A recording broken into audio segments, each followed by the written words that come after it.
ರೇಣುಕ ಶಂಕರ ಮಧ್ವರಾಮಾನುಜ ಬುದ್ಧ ಮಹಾವೀರ ನಾನಕ ಯೇಸು ಕ್ರಿಸ್ತ ಪೈಗಂಬರರೊರದ ಸನಾತನ ಧರ್ಮಕ್ಕೆ ಜಯವಾಗಲಿ, ಮಾನವ ಧರ್ಮಕ್ಕೆ ಜಯವಾಗಲಿ. ಶ್ರೀಮದ್ ಕಾಶಿ ಜ್ಞಾನ ಸಿಂಹಾಸನಾಧೀಶ್ವರ ಶಾಖಾ ಹಾಲಸ್ವಾಮಿ ಬೃಹನ್ ಮಠದಲ್ಲಿ ಈ ಮಠದ ಸದ್ಗುರು ಶಿವಯೋಗಿ ವಿಶ್ವಾರಾಧ್ಯ ಮಹಾಲಿಂಗ ಹಾಲಸ್ವಾಮಿಗಳವರ 21 ದಿನಗಳ ಮೌನ ಶಿವಾನುಷ್ಠಾನ, ಹಿರಿಯ ಪೂಜ್ಯರ ಪುಣ್ಯಾರಾಧನೆ, ಎಲ್ಲ ಧರ್ಮ ಸಮಾರಂಭದ ಪವಿತ್ರ ಸಂದರ್ಭದಲ್ಲಿ ವೀರಶೈವ ಮಹಾಮತ ಸ್ಥಾಪನಾಚಾರ್ಯವರ್ಯರಾದ ಆದಿ ಜಗದ್ಗುರು ರೇಣುಕಾದಿ ಪಂಚಾಚಾರ್ಯರನ್ನು ಕ್ಷೇತ್ರನಾಥ ಮಳೆಮಲ್ಲೇಶ್ವರ ಸ್ವಾಮಿಯನ್ನು ಹೃನ್ಮಂದಿರದಲ್ಲಿ ಸ್ಮರಿಸಿಕೊಂಡು ಈ ಸಮಾರಂಭದ ದಿವ್ಯ ಪಾವನ ಸಾನ್ನಿಧ್ಯವನ್ನು ಅನುಗ್ರಹಿಸಿರುವಂತಹ ಹಿರಿಯರು ಮಾರ್ಗದರ್ಶಕರಾದ ಹೊನ್ನಾಳಿ ಹಿರೇಕಲ್ಮಠದ ಶಟಸ್ಥಲ ಬ್ರಹ್ಮ ಡಾಕ್ಟರ್ ಒಡೆಯರ ಚನ್ನಮಲ್ಲಿಕಾರ್ಜುನ ಶಿವಾಚಾರ್ಯ ಮಹಾಸ್ವಾಮಿಗಳವರಲ್ಲಿ ಭಕ್ತಿಪೂರ್ವಕ ಪ್ರಣಾಮಗಳನ್ನು ಸಮರ್ಪಿಸಿ, ಈ ಸಮಾರಂಭದಲ್ಲಿ ಉಪಸ್ಥಿತರಿರುವಂತಹ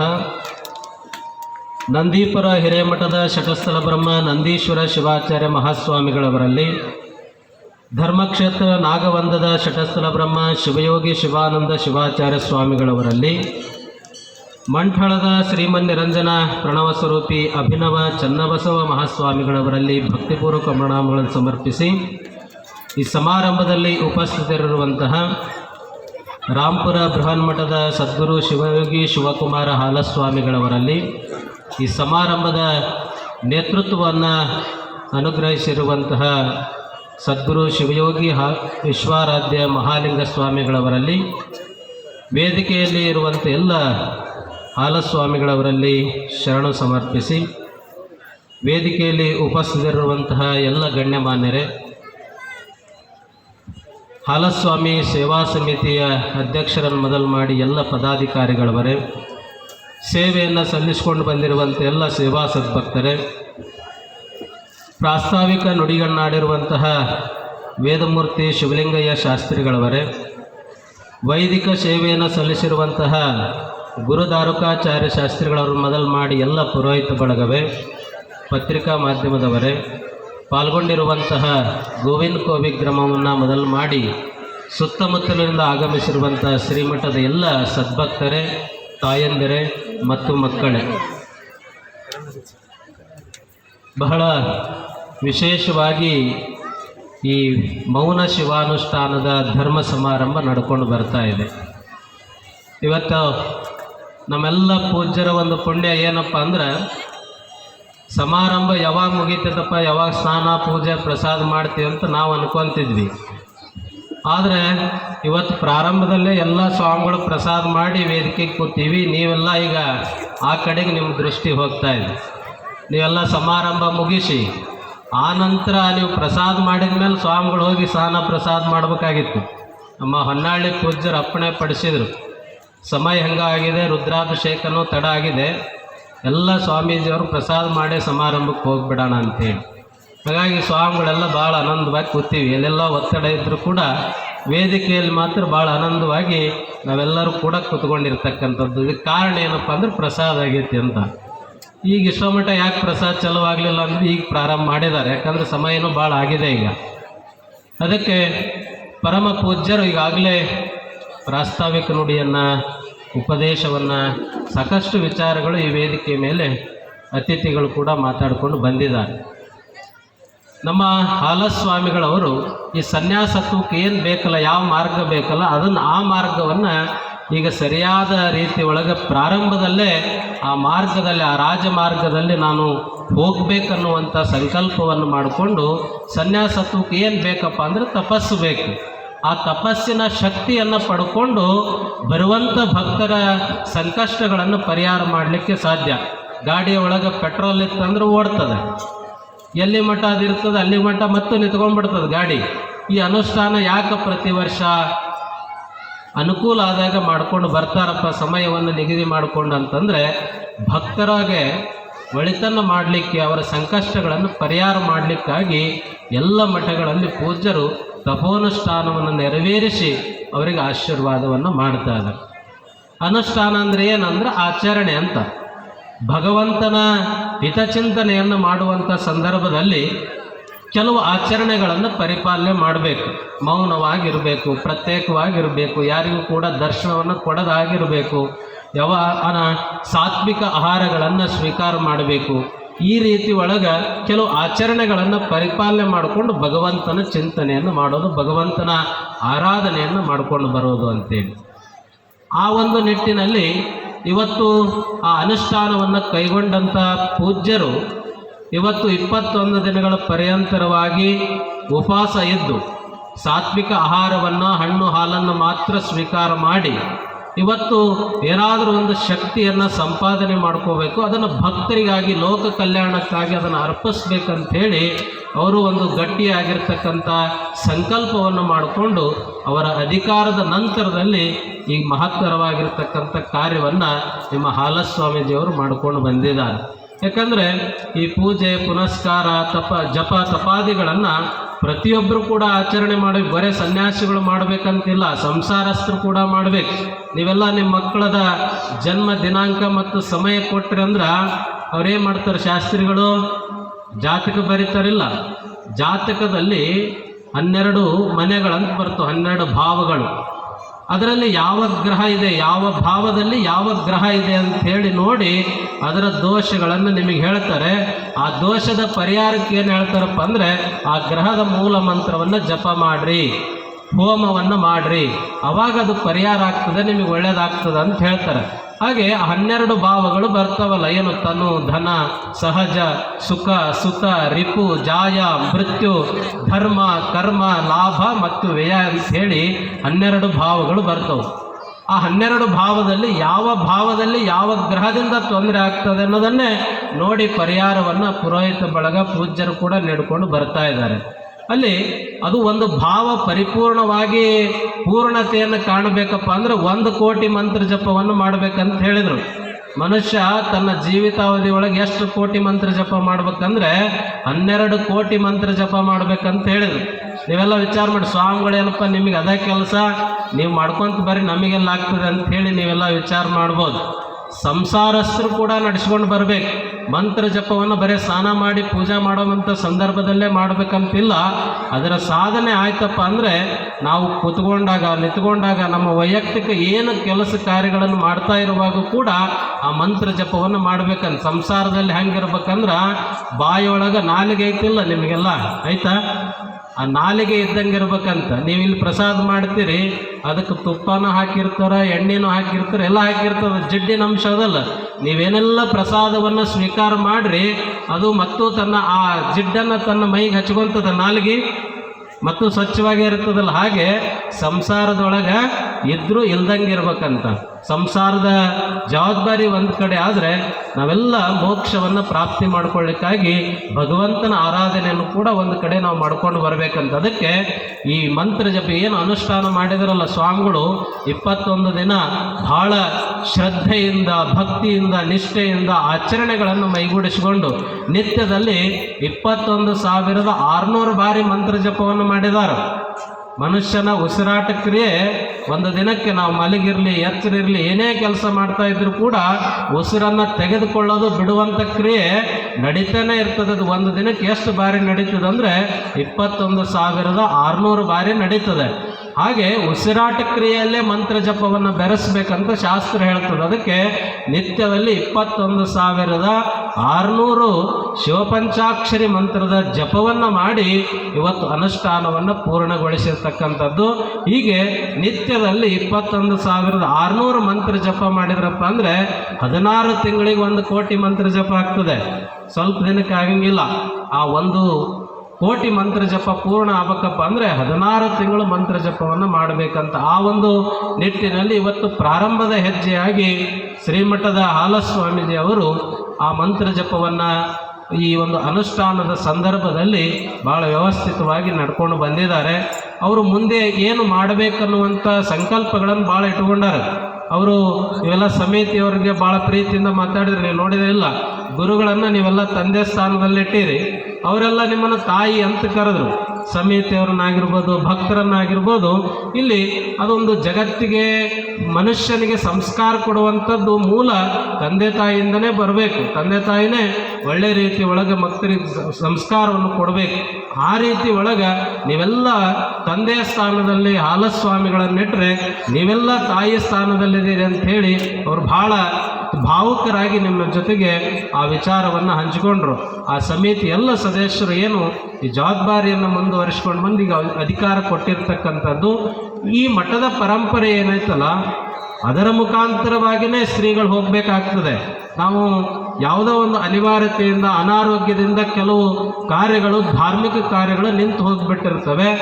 ಅದಕ್ಕೆ ಮತ್ತೆ ಅವರು ಪುನಶ್ಚೇತನ ಕೊಡಬೇಕಪ್ಪ ಅಂದರೆ ಆ ಭಗವಂತನ ಕೃಪೆನೇ ಆಗಬೇಕು. ಇವತ್ತು ಎಲ್ಲ ಪೂಜ್ಯರು ಕೂಡ ಅದೇ ಸಂಕಲ್ಪವನ್ನು ಆ ಮಠದ ಗದ್ದಿಗೆಯಲ್ಲಿ ಮಾಡಿ ಇವತ್ತು ಹೊನ್ನಾಳಿ ಪರಮ ಪೂಜ್ಯರು ಕೂಡ ಇಷ್ಟಲಿಂಗ ಪೂಜೆಯಲ್ಲಿ ಕೂಡ ಈ ಮಠದ ಧಾರ್ಮಿಕ ಪರಂಪರೆಗಳು ವ್ಯವಸ್ಥಿತವಾಗಿ ನಡ್ಕೊಂಡು ಹೋಗಲಿ ಅಂತಲೇ ಇವತ್ತು ಸಂಕಲ್ಪವನ್ನು ಮಾಡಿ ಆ ಪೂಜಾ ಕಾರ್ಯವನ್ನು ನೆರವೇರಿಸಿರ್ತಕ್ಕಂಥದ್ದು.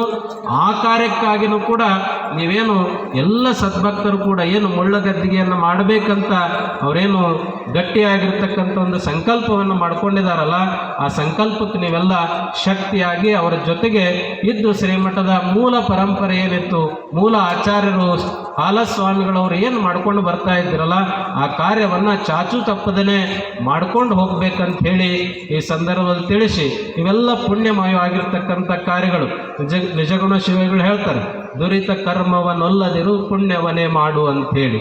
ಪಾಪ ಕರ್ಮಗಳನ್ನು ಆಚರಣೆ ಮಾಡೋದ್ರಿಂದ ನಾವು ಆ ಪಾಪದ ಫಲವನ್ನೇ ನಾವು ಅನುಭವಿಸ್ಬೇಕಾಗ್ತದೆ. ಬಿಟ್ಟರೆ ಪುಣ್ಯದ ಕಾರ್ಯಗಳನ್ನು ಮಾಡಿದಾಗ ಈ ಪುಣ್ಯದ ಭಗವಂತನ ಆಶೀರ್ವಾದವನ್ನು ಪಡೀಲಿಕ್ಕೆ ಸಾಧ್ಯ. ಇವೆಲ್ಲ ಅವರು ಭಗವತ್ ಸ್ವರೂಪಿಗಳಾಗಿ ನಿಮ್ಮೆಲ್ಲರ ಮಧ್ಯೆ ಹಾಲಸ್ವಾಮೀಜಿಯವರಿದ್ದಾರೆ. ಈ ಭಾಗದಲ್ಲೇ ಹಾಲಸ್ವಾಮಿಗಳ ಪರಂಪರೆ ಅಂದರೆ ಭಾಳ ವಿಶೇಷವಾಗಿರ್ತಕ್ಕಂಥದ್ದು. ಮೂಲ ಬೇರು ರಾಂಪುರ ಮಠದಿಂದ ಇವತ್ತು ಎಲ್ಲೆಲ್ಲ ಮಠಗಳು, ಹಾಲಸ್ವಾಮಿ ಮಠಗಳಿದಾವಲ್ಲ, ಅವೆಲ್ಲ ಭಕ್ತರ ಉದ್ಧಾರಕ್ಕಾಗಿಯೇ ಏನೆಲ್ಲ ಧರ್ಮ ಕಾರ್ಯಗಳನ್ನು ಮಾಡ್ಕೊಂಡು ಬಂದಿದ್ದಾರೆ. ನೀವೆಲ್ಲ ಪೂಜೆ, ಪುನಸ್ಕಾರ, ದಾನ, ಧರ್ಮ, ಪರೋಪಕಾರ ಏನೆಲ್ಲ ಯಥೇಚ್ಛವಾಗಿ ಮಾಡ್ಕೊಂಡು ಬಂದರೂ ಕೂಡ ಈ ಪ್ರಸ್ತುತ ಕಲಿಯುಗದಲ್ಲಿ ನೀವು ಭಗವಂತನ ದರ್ಶನ ಮಾಡ್ಕೊಳಕ್ಕಾಗಂಗಿಲ್ಲ, ಭಗವಂತನ ಸಾಕ್ಷಾತ್ಕಾರ ಆಗಂಗಿಲ್ಲ. ಭಗವಂತನ ಎಲ್ಲಿ ಕಾಣಬೇಕಪ್ಪ ಅಂದರೆ ಗುರುವಿನ ಮುಖಾಂತರವಾಗಿ ಕಾಣಬೇಕು. ಸಿದ್ಧಾಂತ ಶಿಖಾಮಣಿಯಲ್ಲಿ ರೇಣುಕ ಭಗವತ್ಪಾದರ ಅರ್ಪಣೆ ಪಡಿಸ್ತಾರೆ. ಅಪ್ರತ್ಯಕ್ಷೋ ಮಹಾದೇವ ಸರ್ವೇಷಾಂ ಆತ್ಮಮಾಯಯ ಪ್ರತ್ಯಕ್ಷೋ ಗುರುರೂಪೇಣ ವರ್ತತೆ ಭಕ್ತಿ ಸಿದ್ಧಯೇ ಅಂತೇಳಿ. ಅಪ್ರತ್ಯಕ್ಷನಾಗಿರ್ತಕ್ಕಂಥ ಭಗವಂತ ಏನೆಲ್ಲ ವರ್ಷಗಂಟಲೆ ತಪಸ್ಸು ಮಾಡಿದರೂ ಕೂಡ ಪ್ರತ್ಯಕ್ಷನಾಗಂಗಿಲ್ಲ. ಅಪ್ರತ್ಯಕ್ಷನಾಗಿರ್ತಕ್ಕಂಥ ಭಗವಂತ ಗುರುವಿನ ಮುಖಾಂತರವಾಗಿ ಪ್ರಕಟಗೊಳ್ತಾ ಇದ್ದಾನೆ. ಆತನನ್ನು ಗುರುವಿನಲ್ಲಿ ಭಗವಂತನನ್ನು ಕಾಣಲಿಕ್ಕೆ ನಾವೇನು ಮಾಡಬೇಕಪ್ಪ ಅಂದರೆ ನಮ್ಮ ಶ್ರದ್ಧೆ ಭಕ್ತಿಗಳನ್ನು ಗುರುವಿಗೆ ಅರ್ಪಣೆಯನ್ನು ಮಾಡಿಕೊಂಡು ಬಂದಾಗ ಆ ಭಗವಂತನ ಕೃಪೆನೂ ಕೂಡ ಅದರ ಜೊತೆಗೆ ಆಗ್ತಾ ಇದೆ. ಅದಕ್ಕೆ ನಾವೆಲ್ಲ ಏನು ಮಾಡಬೇಕಪ್ಪ ಅಂದರೆ ಗುರುವಿನಲ್ಲಿ ಶಿರಸ ವಹಿಸಬೇಕು. ಇಂಥ ಧರ್ಮ ಕಾರ್ಯಗಳಲ್ಲಿ ದಾನ ಧರ್ಮಾದಿಗಳನ್ನು ಮಾಡ್ಕೊಂಡು ಬರಬೇಕು. ಆವಾಗ ಮಾತ್ರ ಭಗವಂತನ ಕೃಪೆ ಆಗ್ತದೆ. ಸುಭಾಷಿತದಲ್ಲಿ ಒಂದು ಮಾತ್ರ ಹೇಳ್ತಾರೆ, ತಪಃಪರಂ ಕೃತಯುಗೆ ತ್ರೇತಾಯಾಂ ಜ್ಞಾನ ಮುಚ್ಯತೆ ದ್ವಾಪರೇ ಯಜ್ಞಮೇವಾಹುರ್ ದಾನಮೇಕಂ ಕಲಯುಗೆ ಅಂತ ಹೇಳಿದ್ದಾರೆ. ಕೃತಯುಗದಲ್ಲಿ ಭಗವಂತನನ್ನು ಸಾಕ್ಷಾತ್ಕಾರ ಮಾಡಿಕೊಳ್ಳಿಕ್ಕೆ ಬಹಳ ಸುದೀರ್ಘವಾಗಿರ್ತಕ್ಕಂಥ ತಪಸ್ಸನ್ನು ಆಚರಣೆ ಮಾಡ್ತಾ ಇದ್ರು. ತ್ರೇತಾಯುಗಕ್ಕೆ ಬಂದ್ವಪ್ಪ ಅಂದರೆ ಭಗವಂತನ ಸಾಕ್ಷಾತ್ಕಾರ ಮಾಡಿಕೊಳ್ಳಿಕ್ಕೆ ಅಗಾಧವಾಗಿರ್ತಕ್ಕಂಥ ಪಾಂಡಿತ್ಯವನ್ನು ಪಡ್ಕೊಳ್ತಾ ಇದ್ರು. ದ್ವಾಪಾರ ಯುಗದಲ್ಲಿ ಭಗವಂತನ ಸಾಕ್ಷಾತ್ಕಾರ ಆಗಬೇಕಾಗಿತ್ತಂದರೆ ಯಜ್ಞ ಯಾಗಾದಿಗಳನ್ನು ಒಂದೊಂದು ತಿಂಗಳು ಒಂದೊಂದು ಸಂವತ್ಸರ ಪರ್ಯಂತರವಾಗಿ ಮಾಡ್ಕೊಂಡು ಬರ್ತಾ ಇದ್ರು. ಭಾಳ ಶ್ರಮ ಅನ್ನಿಸ್ತಿತ್ತು ಅದು. ಕಲಿಯುಗದಲ್ಲಿ ನೋಡ್ರಿ ಭಗವಂತನ ಸಾಕ್ಷಾತ್ಕಾರ ಮಾಡ್ಕೋಬೇಕಪ್ಪ ಅಂದ್ರೆ ಏನು ಹೇಳಿದ್ರು ಅಂದ್ರೆ ದಾನಮೇಕಂ ಕಲಯುಗೆ ಅಂತ ಹೇಳಿದ್ರು. ಕೇವಲ ದಾನ ಮಾಡಿದರೆ ಸಾಕು ಆ ಭಗವಂತನ ಅಂತಃಕರಣ ನಮಗೆಲ್ಲರಿಗೂ ಕೂಡ ಆಗ್ತದೆ ಅಂಥೇಳಿ. ಅದಕ್ಕಿಂತ ನಡೆಯುವಂಥ ಧರ್ಮ ಕಾರ್ಯಗಳಲ್ಲಿ ನಿಮ್ಮೆಲ್ಲರ ಭಕ್ತಿ ಶ್ರದ್ಧೆಯ ಜೊತೆಗೆ ದಾನ ಧರ್ಮ ಆ ಕಾರ್ಯವನ್ನದು ಕೂಡ ನೀವೆಲ್ಲರೂ ಕೂಡ ಶ್ರದ್ಧೆಯಿಂದ ಭಾಗವಹಿಸಿ ಈ ಶ್ರೀಮಠದ ಅಭಿವೃದ್ಧಿಗೆ ನೀವೆಲ್ಲರೂ ಕೂಡ ಶ್ರಮ ವಹಿಸಬೇಕು. ಈ ಕ್ಷೇತ್ರದಲ್ಲಿ ಈ ಗೋವಿನಕೋವಿ ಗ್ರಾಮದಲ್ಲಿ ಮಠ ಎಷ್ಟು ಅಭಿವೃದ್ಧಿಯನ್ನು ಕಾಣ್ತದಲ್ಲ, ಈ ಗ್ರಾಮನೂ ಕೂಡ ಅಷ್ಟೇ ಅಭಿವೃದ್ಧಿಯನ್ನು ಕಾಣುವಂಥದ್ದು. ನೀವು ಮಠ ಅಷ್ಟೇ ಬೆಳೀತಂತ ತಿಳ್ಕೊಳಂಗಿಲ್ಲ. ಮಠ ಬೆಳೀತಪ್ಪ, ಸ್ವಾಮಿಗಳು ತಪಸ್ಸಿನ ಬಲ ಪಡ್ಕೊಂಡ್ರಂದ್ರೆ ಅದು ನಮಗಾಗಿನೇ ಸಿಗ್ತದೆ ಬಿಟ್ಟರೆ ನಮ್ಮ ಪೂಜ್ಯರ ಸ್ವಾರ್ಥನಿಗೂ ಎಳ್ಳಷ್ಟು ಕೂಡ ಇದರಲ್ಲಿರೋಂಗಿಲ್ಲ.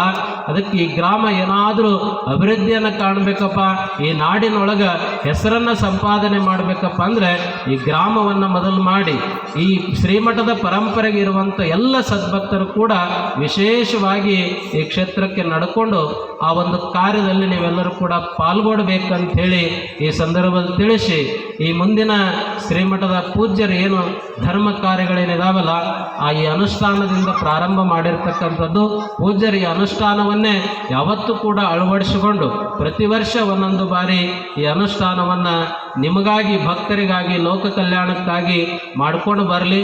ಅಂತಹ ಹಾಲಸ್ವಾಮೀಜಿಯವರಿಗೆ ಈ ಶ್ರೀಮಠದ ಪರಂಪರೆ ಎಲ್ಲ ಗುರುಗಳ ಆಶೀರ್ವಾದ, ಈ ಸಮಾರಂಭದಲ್ಲಿ ಸಾನ್ನಿಧ್ಯವನ್ನು ವಹಿಸಿರ್ತಕ್ಕಂತಹ ಹಿರೇಕಲ್ಮಠದ ಪರಮ ಪೂಜ್ಯರ ಆಶೀರ್ವಾದ, ಆಮೇಲೆ ಜಗದ್ಗುರು ರೇಣುಕಾದಿ ಪಂಚಾಚಾರ್ಯರ ಕ್ಷೇತ್ರನಾಥ ಮಳೆಮಲ್ಲೇಶ್ವರ ಸ್ವಾಮಿಯ ಅಂತಃಕರಣದ ಆಶೀರ್ವಾದ ಸದಾವಕಾಲನೂ ಕೂಡ ಇರಲೆಂದು ಹರಸಿ ನಮ್ಮ ಆಶೀರ್ವಚನಕ್ಕೆ ವಿರಾಮ ನೀಡ್ತೇವೆ. ಶುಭಂಭಯ. ಹುಡುಕೆನ್ನುತ್ತಲಿ ಸನ್ನುತನು ತಾನಾಗಿ ಬನ್ನವನು ಪರಿಹರಿಪ, ಎನ್ನಿಷ್ಟಲಿಂಗದಲ್ಲಿ ಚೆನ್ನಾಗಿ ತೋರ್ದಂಥ ಮರಳ ಸಿದ್ದೇಶ ನಿನಗೆ ನಾನಮಿಸುವೆನು, ನಿನಗೆ ನಾನಮಿಸುವೆನು. ಪ್ರಾರಂಭದಲ್ಲಿ ಜಗದಾದಿ ಜಗದರು ಪಂಚಾಚಾರ್ಯರನ್ನು ಎನ್ನರೊನ್ಮಂದಿರದಲ್ಲಿ ಸ್ಮರಿಸಿಕೊಂಡು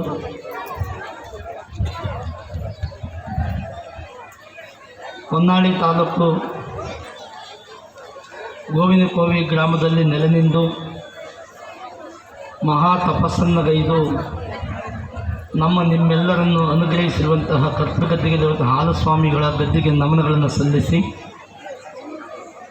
ಮಹಾತಾಯಿ ಮಹಾಲಕ್ಷ್ಮಿ ಮಹಾಸರಸ್ವತಿಯಾಗಿ ನಿಮ್ಮೆಲ್ಲರಿಗೂ ಕೂಡ ಅನುಗ್ರಹಿಸಿರುವಂತಹ ಗುಳ್ಳಮ್ಮ ತಾಯಿಗೂ ಕೂಡ ನಮನಗಳನ್ನು ಸಲ್ಲಿಸಿ,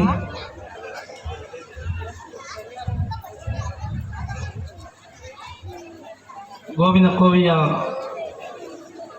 ಹಾಲಸ್ವಾಮಿ ಬೃಹನ್ಮಠದಲ್ಲಿ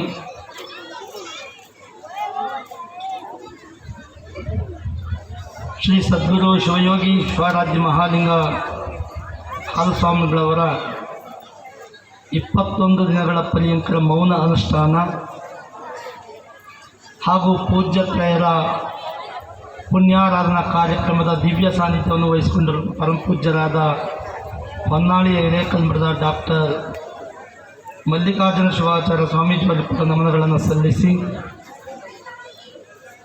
ಇದೇ ತಾನೇ ಮಾತನಾಡಿದಂತಹ ಪರಮಪೂಜ್ಯರಾದ ಕಡೆನಂದಿಡಿಯ ಅಷ್ಟದಬ್ರಹ್ಮ ಶ್ರೀ ರೇವಣಸಿದ್ದೇಶ್ವರ ಸ್ವಾಮೀಜಿಯವರಿಗೆ ಕೂಡ ನಮನಗಳನ್ನು ಸಲ್ಲಿಸಿ, ಈ ಕಾರ್ಯಕ್ರಮದ ಕೇಂದ್ರ ಬಿಂದುಗಳಾಗಿರುವಂತಹ ಪರಮಪೂಜ್ಯರಾದ ಸದ್ಗುರು ಶಿವಯೋಗಿ ವಿಶ್ವರಾಧ್ಯ ಸ್ವಾಮೀಜಿಯವರಿಗೆ ಕೂಡ ನಮನಗಳನ್ನು ಸಲ್ಲಿಸಿ, ನಾಗುಂದದ ಹಾಗೂ ಮಂಟಾಳ ಸ್ವಾಮೀಜಿಯವರಿಗೆ ಕೂಡ ನಮನಗಳಿಸಿ, ಶ್ರೀ ರಾಂಪುರದ ಪೂಜ್ಯರಿಗೆ ಕೂಡ ನಮನಗಳನ್ನು ಸಲ್ಲಿಸಿ, ಈ ಕಾರ್ಯಕ್ರಮದ ಆಯೋಜನೆ ಮಾಡಿರುವಂತಹ ಶ್ರೀಮಠದ ಎಲ್ಲ ಸೇವಾ ಸಮಿತಿಯವರೇ, ಗ್ರಾಮಸ್ಥರೇ, ಸಕಲ ಸದ್ಭಕ್ತರೇ, ತಾಯಂದಿರೇ ಮತ್ತು ಮಕ್ಕಳು,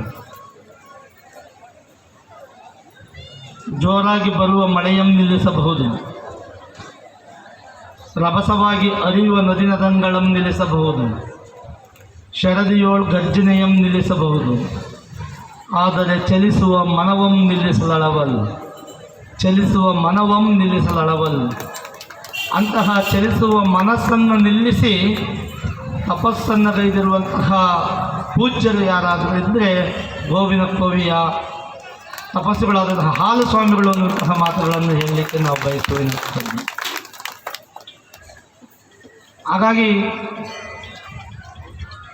ಏನಿವತ್ತು ಉತ್ತರಾಧಿಕಾರಿಗಳಾಗಿ ಶ್ರೀಮಠದ ಅಧಿಕಾರವನ್ನು ವಹಿಸಿಕೊಂಡು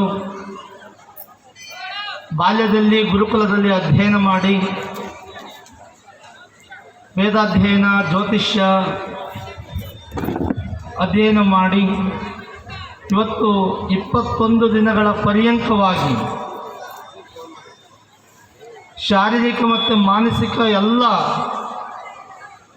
ವಿಚಾರಗಳನ್ನು ಮರೆತು, ಲೌಕಿಕ ವಿಚಾರಗಳನ್ನು ಮರೆತು ಆಧ್ಯಾತ್ಮದ ಜಾಡಿನಲ್ಲಿ ಹೋಗ್ಬೇಕಂತೇಳೆಂದು 21 ದಿನಗಳ ಕಾಲ ನಿರಂತರವಾಗಿ ತಪಸ್ಸನ್ನು ಗೈದಂಥವರು ಮಹಾಲಿಂಗ ಹಾಲಸ್ವಾಮಿಗಳವರು. ಇಂತಹ ತಪಸ್ಸು ಇದು ಬರೀ ಪೂಜ್ಯರಿಗಲ್ಲ, ಶ್ರೀಮಠಕ್ಕಲ್ಲ, ಇದು ಯಾರಿಗೆ ಅಂದರೆ ಸಕಲ ಸದ್ಭಕ್ತರಿಗೂ ಕೂಡ ಅನ್ನುವಂತಹದ್ದನ್ನು ಹೇಳಲಿಕ್ಕೆ ನಾವು ಬಯಸ್ತೇವೆ ಅನ್ನುವಂಥದ್ದು. ಇಲ್ಲಿ ಮಹಾತ್ಮರಾಗಬೇಕಾದ್ರೆ ಯೋಗ, ಧ್ಯಾನ, ಪಾರಾಯಣ ಇವೆಲ್ಲ ಕೂಡ ಬೇಕಾಗ್ತದೆ ಎನ್ನುವಂತಹದ್ದು.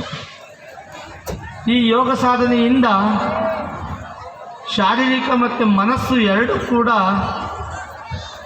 ತಿಳಿಯಾದ ವಾತಾವರಣಕ್ಕೆ ಬರ್ತದೆ ಎನ್ನುವಂಥದ್ದನ್ನು ನಾವೆಲ್ಲರೂ ಕೂಡ ತಿಳ್ಕೋಬೇಕಾಗಿರುವಂತಹದ್ದು. ಆಧಾರ, ಮಣಿಪುರ, ಸ್ವಾಧಿಷ್ಠಾನ, ಅನಾಹುತ, ವಿಶುದ್ಧಿ, ಆಗ್ನೇಯ ಎಂಬ ಸಹಸ್ರಾರ ಚಕ್ರಗಳನ್ನು ಜಾಗೃತಗೊಳಿಸಿ ತಪಸ್ಸನ್ನು ಗೈಯುವಂಥದ್ದು ಬಹಳ ಸುಲಭ ಅಲ್ಲ ಅನ್ನುವಂತಹದ್ದು.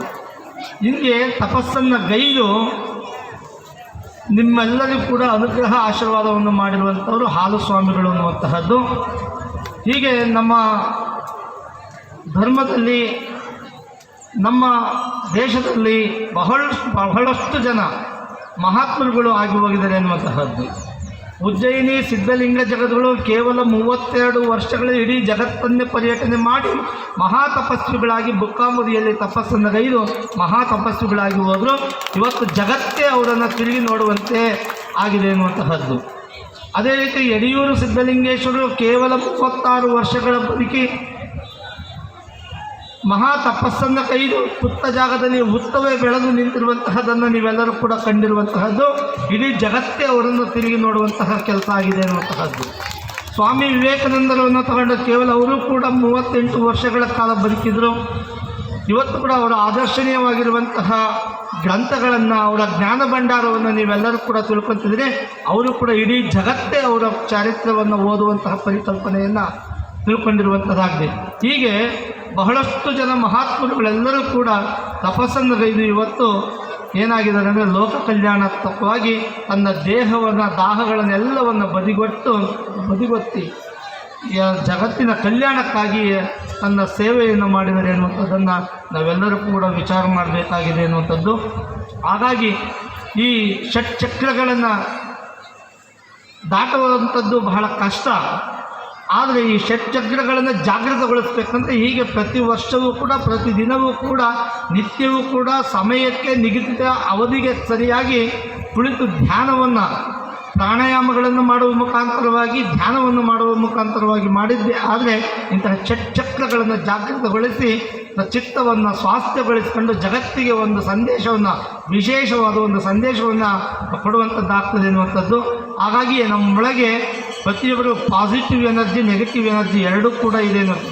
ಆಧಾರ ಚಕ್ರದಲ್ಲಿ ಬುಧದ್ವಾರ ಮತ್ತು ಜನನೇಂದ್ರಿಯ ಭಾಗದಲ್ಲಿ 4 ಫಿಂಗರ್ಸ್ ಬ್ಲಾಕ್ ಒಳಗೆ ಕೇದಿಗೆಯ ವಾಸನೆ ಉಳ್ಳಂತಹ ಒಂದು ಸುವಾಸನೆಯು ಸುತ್ತುವರೆದಿರ್ತದೆ. ನಾಗ ಸರ್ಪಾಕೃತಿಯೊಳಗೆ ಸುತ್ತುವರೆದಿರ್ತದೆ. ಆ ಕೇದಿಗೆ ವಾಸನೆ ಉಳ್ಳಂಥದ್ದು ಸುವಾಸನೆ ಇದೇ ನಮಗೆ ಪಾಸಿಟಿವ್ ಎನರ್ಜಿ ಎನ್ನುವಂಥದ್ದು, ಅಂದರೆ ಸಕಾರಾತ್ಮಕವಾದ ಒಂದು ಶಕ್ತಿ ಎನ್ನುವಂಥದ್ದು. ಅದೇ ಮಲಮೂತ್ರ ವಿಸರ್ಜನೆಗಳೆಲ್ಲವೂ ಕೂಡ ಇದ್ದಾವೆ, ಇದು ನೆಗೆಟಿವ್ ಎನರ್ಜಿ ಎನ್ನುವಂಥದ್ದು. ಅದೇ ರೀತಿಯಾಗಿ ನಾವು ಮತ್ತೆ ನಾಭಿ ಮತ್ತು ಹೊಟ್ಟೆಯ ಹತ್ರ ಬಂದರೆ ಹೊಟ್ಟೆಯ ಕಿಚ್ಚು ಮತ್ತು ಹೊಟ್ಟೆಯ ಹಸಿವು ಇವೆರಡೂ ಇದೆ. ಅಲ್ಲಿ ಸುವಾಸನೆಯನ್ನು ಮಾತ್ರ ತಗೊಂಡು ಪಾಸಿಟಿವ್ ಎನರ್ಜಿ ಬರ್ತದೆ ಅನ್ನುವಂಥದ್ದು. ಆದರೆ ಯಾವುದು ನೆಗೆಟಿವ್ ಇದೆ ಅದನ್ನು ಬಿಟ್ಟು ಬಿಡುವಂತಹದ್ದು ಅಂಥದ್ದು. ಇಲ್ಲಿ ಹೊಟ್ಟೆ ಕಿಚ್ಚು ಮತ್ತು ಹೊಟ್ಟೆಯ ಹಸಿವು, ಹೊಟ್ಟೆ ಕಿಚ್ಚು ಇದು ನೆಗೆಟಿವ್ ಇದೆ. ಇನ್ನೊಬ್ಬರನ್ನು ನೋಡಿ ಅಸಹ್ಯ ಪಡೋದು, ಇನ್ನೊಬ್ಬರನ್ನು ನೋಡಿ ಹೊಟ್ಟೆ ಕಿಚ್ಚು ಪಟ್ಕೊಳ್ಳೋದು, ಅವರೊಂದಿಗೆ ಕೆಟ್ಟದಾಗಿ ನಡ್ಕೊಳ್ಳೋದು, ಇವೆಲ್ಲವೂ ಕೂಡ ಮನುಷ್ಯರು ಮಾಡ್ತಾರೆ, ನೋಡಿದ್ದೀರಲ್ವ. ಇಂತಹ ಹೊಟ್ಟೆ ಕಿಚ್ಚನೆಲ್ಲವನ್ನು ಬಿಟ್ಟು ಇನ್ನೊಬ್ಬರಿಗೆ ಹಸಿವಾಗಿದೆ, ಇನ್ನೊಬ್ಬನು ಕಷ್ಟದಲ್ಲಿದ್ದಾನೆ, ಅವನಿಗೂ ಕೂಡ ಅನ್ನಪಾನಾದಿಗಳನ್ನು ಕೊಟ್ಟು ಸಂತೋಷಿಸಬೇಕು ಅನ್ನುವಂತಹ ಭಾವಕ್ಕೆ ನಾವು ಬಂದಾಗ ಅಲ್ಲಿಯೂ ಕೂಡ ಏನಂದರೆ ಸ್ವಾಧಿಷ್ಠಾನ ಚಕ್ರವು ಕೂಡ ಜಾಗೃತವಾಗ್ತದೆ ಅನ್ನುವಂಥದ್ದು. ಇನ್ನು ಅನಾಹುತ ಎದೆಯ ಭಾಗದಲ್ಲಿ ಬಂದಾಗ ಇಲ್ಲೂ ಕೂಡ ನಾವು ವಿಚಾರ ಮಾಡಬೇಕಾಗ್ತದೆ. ಏನಾದರೂ ನಮಗೆ ದುಃಖ ನೋವು ಇತ್ಯಾದಿ ಎಲ್ಲವೂ ಬಂದವೆ ಅಂದರೆ ನಾವೇನು ಮಾಡ್ತೀವಿ ಅಂದರೆ ಆ ಎದೆಯನ್ನು ಬಡ್ಕೊಂಡು ಲಭ ಬಡ್ಕೊಂಡು ಅಳ್ತಾ ಇರ್ತೀವಿ, ದುಃಖಿಸ್ತಾ ಇರ್ತೀವಿ. ಹೌದಾ ಇಲ್ಲ? ಇಂತಹ ದುಃಖಗಳನ್ನು ಕಡಿಮೆ ಮಾಡ್ಕೋಬೇಕು ಅಂತಾದರೆ ನಾವು ಹೀಗೆ ಜಾಗೃತವಾಗಿ ಧ್ಯಾನವನ್ನು ಮಾಡಬೇಕು, ಇಂತಹ ಚಕ್ರಗಳನ್ನು ಜಾಗೃತಗೊಳಿಸಬೇಕು ಅನ್ನುವಂಥದ್ದು. ಹಾಗಾಗಿ ಅನಾಹುತ ಚಕ್ರದಲ್ಲಿಯೂ ಕೂಡ ದುಃಖ ಬಂದಾಗ ಎದೆಯನ್ನು ಬಡ್ಕೊಂಡು ಅಳ್ತೀವಿ, ಸಂತೋಷವಾದಾಗ, ಆನಂದವಾದಾಗ, ಉಲ್ಲಾಸವಾದಾಗ ಅದೇ ಎದೆಯ ಮೇಲೆ ಕೈ ಇಟ್ಕೊಂಡು ಎಲ್ಲರೂ ಕೂಡ ಆನಂದ ಪಡ್ತೀವಿ, ನಗ್ತೀವಿ, ಸಂತೋಷ ಪಡ್ತೀವಿ ಅನ್ನುವಂಥದ್ದು. ಎಲ್ಲರೊಂದಿಗೂ ಆ ಆನಂದದಿಂದ ಬರ್ತೀವಿ. ಆ ಆನಂದ ಅನ್ನುವಂಥದ್ದೇ ದೈವ ಅನ್ನುವಂಥದ್ದನ್ನು ನಾವೆಲ್ಲರೂ ಕೂಡ ತಿಳ್ಕೊಬೇಕಾಗಿರುವಂತಹದ್ದು ಅನ್ನುವಂಥದ್ದು. ಇನ್ನು ವಿಶುದ್ಧಿ ಈ ಗಂಟಲಿನ ಭಾಗದಲ್ಲಿ ಬಂದಾಗ ಏನಾಗ್ತದೆ ಅಂದರೆ ನಮಗೆಲ್ಲ ದುಃಖ ದುಮ್ಮಾನಗಳೆಲ್ಲ ಬಂದಾಗ ಏನು ಮಾಡ್ತೀವಿ ಅಂದರೆ ಇದೇ ಗಂಟಲಿಂದ ಬಿಕ್ಕಿ ಬಿಕ್ಕಿ ಅಳ್ತೀವಿ, ಬಿಕ್ಕಿ ಬಿಕ್ಕಿ ರೋದನ ಮಾಡ್ತೀವಿ. ಅದೇ ಸಂತೋಷವಾದಾಗ ನಾವೆಲ್ಲರೂ ಕೂಡ ಇದೇ ಗಂಟಲಿಂದ ಆನಂದವಾಗಿ ನಗುತ್ತೀವಿ ಎನ್ನುವಂತಹದ್ದು, ಸಂತೋಷ ಪಡ್ತೀವಿ ಎನ್ನುವಂಥದ್ದು. ಇಲ್ಲಿ ದುಃಖ ಏನಿದೆ ಆ ದುಃಖವನ್ನು ಕಂಟ್ರೋಲ್ ಮಾಡೋದು, ಪ್ರಾಪಂಚಿಕತೆಯನ್ನು ಕಂಟ್ರೋಲ್ ಮಾಡ್ಕೊಳ್ಳೋಂಥದ್ದು ನೆಗೆಟಿವ್ ಆದರೆ, ಅದೇ ಆನಂದದಲ್ಲಿ ನಾವೇನು ಚಿತ್ತ ಪ್ಲಸ್ ಆನಂದ, ಚಿದಾನಂದ ಅಂತ ಹೇಳಿ ಕರಿತೀವಿ, ಆನಂದದಲ್ಲಿ ಏನು ನಾವು ತೇಲಾಡ್ತೀವಲ್ಲ ಅದನ್ನು ನಾವು ಅದೇ ಭಗವಂತ ಅನ್ನುವಂಥದ್ದು ಇದೇ ಗಂಟೆಯಿಂದ ನಾವೆಲ್ಲರೂ ಕೂಡ ನಗುತ್ತೀವಿ, ಇನ್ನೊಬ್ಬರನ್ನು ನಗಿಸ್ತೀವಿ, ಇನ್ನೊಬ್ಬರನ್ನು ಸಂತೋಷಪಡಿಸ್ತೀವಿ. ಇದು ಪಾಸಿಟಿವ್ ಎನರ್ಜಿ ಅನ್ನುವಂಥದ್ದು. ಅದೇ ರೀತಿಯಾಗಿ ಆಗ್ನೇಯ ಚಕ್ರಕ್ಕೆ ಬಂದಾಗ ನಾವೆಲ್ಲರೂ ವಿಚಾರ ಮಾಡಬೇಕಾದ್ರೆ ಭಾಳಷ್ಟು ಜನಕ್ಕೆ ಕೋಪ ಬಂದಾಗ, ಸಿಟ್ಟು ಬಂದಾಗ ಅವಾಗ ಏನು ಮಾಡ್ತೀವಿ, ಮುಖವೆಲ್ಲ ಗಂಟಿಕ್ಕೆಂಡು ರೋಷವಾಗಿ ನಮ್ಮ ಬರುವ ವಾಣಿಗಳೆಲ್ಲವೂ ಕೂಡ ಏನಾಗ್ತದೆ, ಬೇಡದೇ ಇರುವಂತಹ ಮಾತುಗಳು, ಅಪಭ್ರಂಶ ಮಾತುಗಳೆಲ್ಲವೂ ಬರ್ತವೆ, ಕೋಪಯುಕ್ತ ವಾಣಿ ಬರ್ತವೆ. ಅದೆಲ್ಲವೂ ಕೂಡ ನೆಗೆಟಿವ್ ಅನ್ನುವಂಥದ್ದು. ಅದೇ ಚಿತ್ತ ಆಗ್ನೇಯ ಚಕ್ರದಲ್ಲಿ ಕೋಪವಿಲ್ಲದೆ ಆ ಮುಖಾರವಿಂದವೆಲ್ಲವೂ ಕೂಡ ಹೂವು ಹೇಗೆ ಅರಳಿದಾಗ ಸುಂದರವಾಗಿ ಕಾಣ್ತದೋ ಅಲ್ಲಿ ಸಂತೋಷವಾಗಿದ್ದಾಗಲೂ ಕೂಡ ಮುಖಾರವಿಂದವೂ ಕೂಡ ಹೂವಿನಂತೆ ಅರಳಿರ್ತದೆ.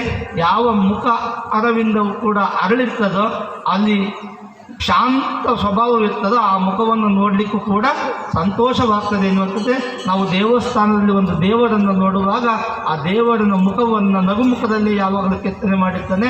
ಆ ಆನಂದವಾಗಿರುವಂತಹ ಮುಖವನ್ನು ನೋಡಿದಾಗ ನಮಗೆ ಹೇಗೆ ಸಂತೋಷವಾಗ್ತದೋ ಹಾಗೆ ನಾವೆಲ್ಲರೂ ಕೂಡ ಹೊಟ್ಟೆ ಕಿಚ್ಚನ್ನು ಬಿಟ್ಟು ಹೊಟ್ಟೆ ಹಸಿವಿನ ಕಡೆ ಚಿಂತನೆ ಮಾಡಿದ್ದೇವೆ, ಸುಗಂಧದ ಕಡೆಗೆ ಬಂದಿದ್ದೇವೆ, ದುರ್ಗಂಧವನ್ನು ಬಿಟ್ಟು ಸುಗಂಧದ ಕಡೆಗೆ ಬಂದಿದ್ದೇವೆ.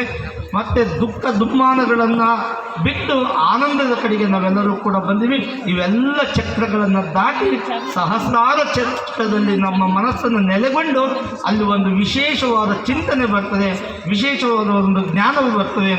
ವಿಶೇಷವಾದ ಜ್ಞಾನವೇ ಭಗವದ್ ದರ್ಶನ ಅನ್ನುವಂಥದ್ದನ್ನು ನಾವೆಲ್ಲರೂ ಕೂಡ ವಿಚಾರ ಮಾಡಬೇಕಾಗಿ ಆ ವಿಚಾರವನ್ನು ಇಟ್ಕೊಂಡೇ ಪರಮ ಪೂಜ್ಯರು ಕೂಡ ಇವತ್ತು 21 ದಿನಗಳ ಪರ್ಯಂತವಾಗಿ ನಿರಂತರವಾಗಿ ಅವರು ಏನು ಯಮ ನಿಯಮ ಪ್ರಾಣಾಯಾಮ ಪ್ರತ್ಯಾಹಾರ ಇವೆಲ್ಲವನ್ನು ಕೂಡ ವಿಚಾರ ಮಾಡಿಬಿಟ್ಟು ಧ್ಯಾನ ಧಾರಣ ಸಮಾಧಿಯನ್ನು ವಿಚಾರ ಮಾಡಿ 21 ದಿನಗಳ ಕಾಲ ಅವರು ಅನುಷ್ಠಾನ ಮಾಡಿದರೆ ಚಿಕ್ಕ ವಯಸ್ಸಾದರೂ ಕೂಡ ಇಳಿದಾದ ಒಂದು ಚಿಂತನೆಯನ್ನು ಮಾಡಿ ಭಗವತ್ ಪ್ರೇರಣೆಗಾಗಿ ಅವರು ತಪಸ್ಸನ್ನು ತೆಗೆದಿರುವಂಥದ್ದನ್ನು ನಾವು ನೀವೆಲ್ಲರೂ ಕೂಡ ಒಪ್ಪಿಕೊಳ್ಳಬೇಕಾಗಿರುವಂತಹ ವಿಚಾರವಂಥದ್ದು. ಈ ಚಿಕ್ಕ ವಯಸ್ಸಿನಲ್ಲಿಯೇ ಆ ಒಂದು ತಪಸ್ಸಿನ ಚಿಂತನೆ ಅವರಿಗೆ ಬಂದಿದೆ ಅಂದರೆ ನಿತ್ಯ ಮಾಡ್ತಾ ಹೋದರೆ ಅವರು ಕೂಡ ಆಲಸ್ವಾಮಿಯ ಗದ್ದಿಗೆಯಂತೆ ಹೊನ್ನಾಳಿಯ ಚನ್ನಪ್ಪ ಸ್ವಾಮಿಗಳಂತೆ ಮಹಾಯೋಗಿಗಳಾಗಿ ಅವರು ಕೂಡ ಈ ಸಮಾಜದ ಸೇವೆಯ ಕಲ್ಯಾಣವನ್ನು ಮಾಡುವಂತಹ ಅವರು ಆಗ್ತಾರೆ ಎನ್ನುವಂಥದ್ದು. ಎಲ್ಲಿ ಯೋಗಿಗಳು, ಎಲ್ಲಿ ಮಹಾತ್ಮರುಗಳ ತಪಸ್ಸನ್ನು ಕೈದಿಟ್ಟರೆ ಆ ನಾಡೆಲ್ಲವೂ ಕೂಡ ಹಚ್ಚ ಹಸಿರಾಗಿರ್ತಾರೆ. ಬರಗಾಲ ಪೀಡಿತವಾಗಿರುವ ಕ್ಷೇತ್ರಗಳೆಲ್ಲವೂ ಕೂಡ ಹಚ್ಚ ಹಸಿರಾಗಿ ಮಳೆ ಬಂದು ದರೆ ತಣಿದು ಪ್ರಕೃತಿ ಎಲ್ಲ ಕೂಡ ಹಚ್ಚ ಹಸಿರಾಗಿ ನಿಲ್ಲುತ್ತೆ ಅನ್ನುವಂಥದ್ದು. ಹಾಗೆ ನಮ್ಮ ಮಕ್ಕಳಲ್ಲಿಯೂ ಕೂಡ ಜ್ಞಾನ ವಿಕಾಸವಾಗ್ತದೆ ಎನ್ನುವಂಥದ್ದು. ಅಂತಹ ಜ್ಞಾನ ವಿಕಾಸವಾದಾಗ ನಮ್ಮೆಲ್ಲರೂ ಕೂಡ ಶಿವಜ್ಞಾನ ಸಮ್ಯಕ್ ಜ್ಞಾನವನ್ನು ಪಡ್ಕೊಳ್ಳುವಂಥದ್ದಾಗ್ತದೆ, ಸದ್ವಿದ್ಯಾವಂತರಾಗ್ತಾರೆ ಅನ್ನುವಂಥ ಸಂಸ್ಕಾರ ಮತ್ತು ಸಂಸ್ಕೃತಿಯ ಜಾಡಿನಲ್ಲೆಲ್ಲರೂ ಕೂಡ ಬದುಕ್ತಾರೆ ಎನ್ನುವಂಥದ್ದು. ಇಲ್ಲಿ ವಿಶೇಷವಾಗಿ ಏನಂದರೆ ನಮ್ಮ ಮಹಾಲಿಂಗ ಸ್ವಾಮೀಜಿಯವರು ವೀರಾಪುರ ಹಿರೇಮಠದ ಗುರುಕುಲದಲ್ಲಿ ಅಧ್ಯಯನ ಮಾಡುವಾಗ ಅವರು ನಿರೂಪಣೆ ಮಾಡುವರು ಹೇಳಿದಂಗೆ ನಿತ್ಯವೂ ಕೂಡ ಬೆಳಗ್ಗೆ ಚತುರ್ಗದ್ದಿಗೆಯ ಸೇವೆಯನ್ನು ಮಾಡಿ ನಮ್ಮೊಟ್ಟಿಗೆ ಕೂಡ ಅವರು ಕೂಡ ನಾವು ಬೆಳಗ್ಗೆ 6:30ಗೆ ಸ್ನಾನ ಮಾಡಿ ಹೋದರೆ 9 ಗಂಟೆಯವರೆಗೆ ಕೂಡ ನಮ್ಮ ಜೊತೆಗೆ ಧ್ಯಾನಕ್ಕೆ ಕೂರ್ತಾ ಇದ್ದಂಥವರು ಸ್ವಾಮಿಗಳು ಅಂದರೆ ನಮ್ಮ ಮಹಾಲಿಂಗ ಸ್ವಾಮಿಗಳು ಅನ್ನುವಂಥದ್ದು ನಾವೆಲ್ಲ ವಿಚಾರ ಮಾಡಬೇಕಾಗಿರುವಂಥದ್ದು. ಪಕ್ಕದಲ್ಲಿಯೇ ಕೂಡ ಮಂಟರಾಳ ಅಂತ ಹೇಳಿ ಬೀದರ್ ಜಿಲ್ಲೆಯಿಂದ ಬಂದಿದ್ದಾರೆ.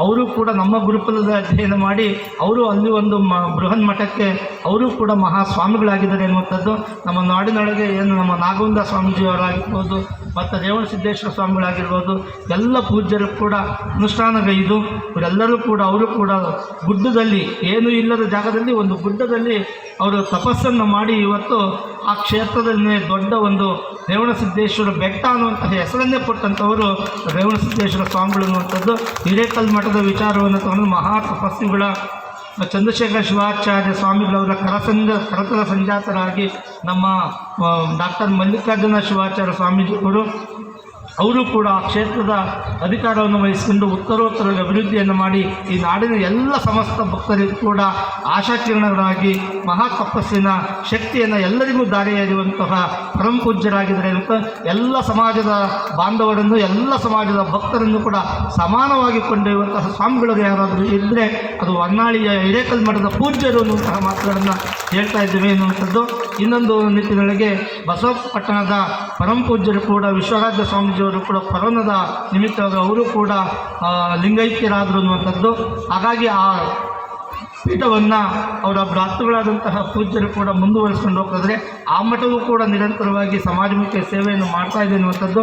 ಹಾಗೆಯೇ ನಮ್ಮ ಮಹಾಲಿಂಗ ಶಿವಾಚಾರ್ಯ ಸ್ವಾಮಿಗಳೇನಿದ್ದಾರೆ ಅವರು ನಿರಂತರವಾಗಿ ಅಧ್ಯಯನ ಮತ್ತು ಅದರ ಜೊತೆಗೆ ನಿತ್ಯವೂ ಕೂಡ ಧ್ಯಾನ ಯೋಗ ಪಾರಾಯಣಗಳನ್ನು ಮಾಡಿ ಮಹಾತ್ಮರಾಗಿ ಜಗತ್ತಿಗೆ ಒಂದು ಮಹತ್ವಪೂರ್ಣವಾದ ಒಂದು ಕೊಡುಗೆಯನ್ನು ಕೊಡಲಿ ಎನ್ನುವಂತಹ ಮಾತನ್ನು ಆಶಯಿಸಿ ನಮ್ಮ ಮಾತಿಗೆ ಮಂಗಲಿದ್ದೇನೆ. ಓಂ ಶಾಂತಿ ಶಾಂತಿ ಶಾಂತಿ.